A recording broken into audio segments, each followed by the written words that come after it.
Àngel Pons, des de Berga, té tots els detalls.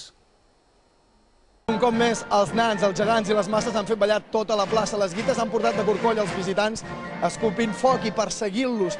I l'àliga, amb la seva majestuositat, ha fet callar tota la plaça. Tot plegat amenitzat amb la música tradicional interpretada en viu i en directe per l'orquestra de la ciutat. Una plaça plena de gom a gom, amb unes 6.000 persones que han volgut formar part d'aquesta tradició, més de 500 anys d'història i que ja ha estat declarada Patrimoni Immaterial de la Humanitat el 2005 per la UNESCO. Aquesta nit es viuran dels moments més especials al Salt de Plens, en què 150 diables amb 900 fuets de Patum convertiran aquesta plaça en un autèntic infern de foc. I així es donarà per acabada la Patum d'enguany, una Patum que ens ha deixat una imatge inèdita, la del bisbe de Solsona, Xavier Novell, vestit de diable i participant saltant dijous en un Salt de Plens.